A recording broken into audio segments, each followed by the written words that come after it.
my viewers, all my students in Assalamu alaikum warahmatullahi wabarakatuh. Welcome to all my viewers, students in my channel Studies with Sir Umair. Okay, so today's topic is Hadith. Okay, this topic is included in chapter number 2 for grade 10M syllabus in Khan board. Okay, so in this video you will understand about the concept of Sunnah, the concept of Hadith. Okay, the concept how Sunnah is capable or useful to part. You will understand the examples of Sunnah and Hadith. Okay, if you learn successfully all these topics, so inshallah you will able to perform all the answers very easily. Okay, so the first part is the differentiation between Sunnah and Hadith. Okay, key Sunnah literally means Sunnah means the way or the road. Okay, and literally Hadith means the new thing.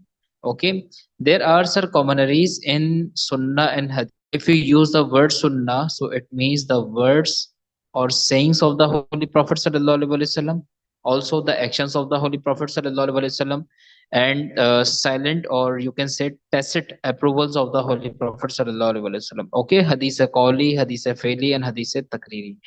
These all types are included in Sunnah, as well as in the term hadith. The words of the Holy Prophet, the sayings of the Holy Prophet, the actions of the Holy Prophet, or the silent approval of the. Okay, so when we use the word Sunnah or Hadith, so these two concepts are the same on these timeline, words, action, but there is a minor difference between Sunnah and Hadith. Okay, so what is the difference?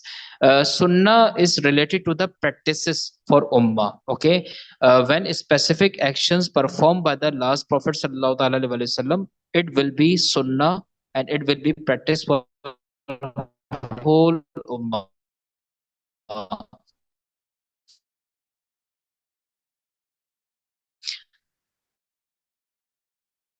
Let's suppose the beloved Prophet sallallahu alaihi wasallam performed ghusl before Jummah prayer. So this will be sunnah for all the ummah or all the Muslims. Okay, beloved Prophet sallallahu alaihi wasallam wear new dress or wash day, so it will be a practice. Okay, it's called sunnah. And hadith, hadith means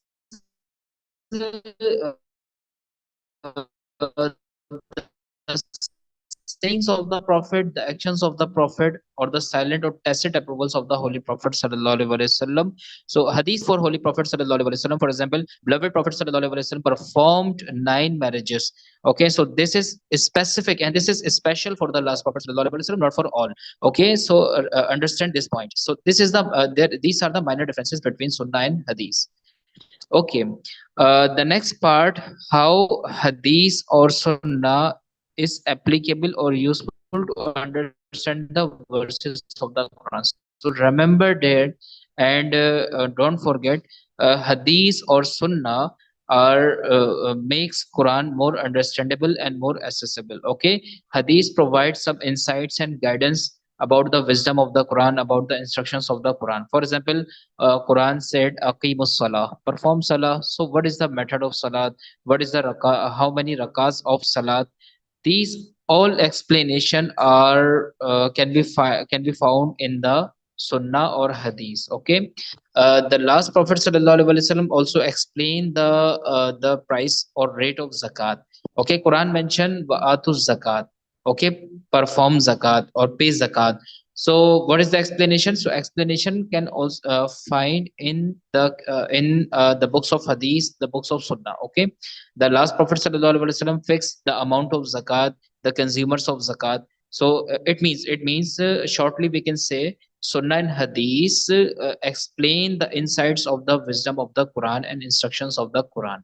Okay, Sunnah and Hadith provide further detail about the verses of the Quran. Okay, the next part, legal rulings or Sharia. Quran explains some instructions, some guidance about legal rulings or Sharia, how to perform Hajj, how to perform Qurbani. So, beloved Prophet sallallahu alaihi wasallam also explained these all things in the Hadith. Okay. Number third point is very important. Sunnah also make verses more accessible. How? uh, for example, in Quran, beloved Prophet sallallahu alaihi wasallam, about in Quran, Allah subhanahu wa ta'ala mentioned spending wealth in the way of Allah. Okay, in chapter 17 verse number 24, Allah subhanahu wa ta'ala mentioned, spend your wealth, spend your money in the way of Allah. So beloved Prophet sallallahu alaihi wasallam explained practically by the Sunnah, how that the last on needy people. So this is the explanation of the verses of Quran. So Sunnah and Hadith provide proper guidance and further guidance about the verses of the Quran and guidance of the Quran. Okay, so these are the examples. Types of Sunnah, the words of or sayings of the Holy Prophet sallallahu alaihi wasallam. This is called Hadith Qawli. For example, beloved Prophet sallallahu alaihi wasallam said, "Talabul ilmi faridatun ala kulli Muslim." Knowledge is mandatory for all the Muslims. This is the Hadith Qawli, and this is the example of Hadith Qawli. Hadith Faili, actions of the Prophet, which is also called Sunnah. Okay, for example, the last Prophet sallallahu alaihi wasallam performed miswak before the salat. Okay, the last Prophet sallallahu alaihi wasallam performed tahajjud. So these are action based hadith. Okay, this is called Sunnah, and this is called Hadith Faili, actions of the Prophet. The third part, Hadith Takriri, tacit approvals.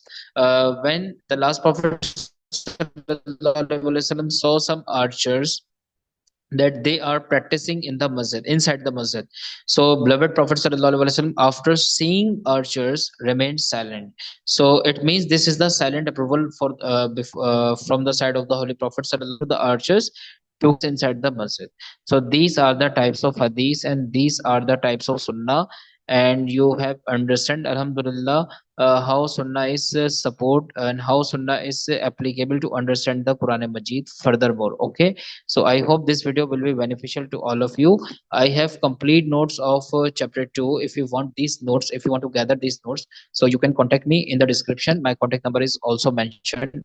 Inshallah, I will remove your all queries, ambiguities. If you have any query ambiguity, so must inform me. Inshallah, I will support you. So thank you so much. Jazakallahu khaira. Remember me in your prayers. Assalamu alaikum.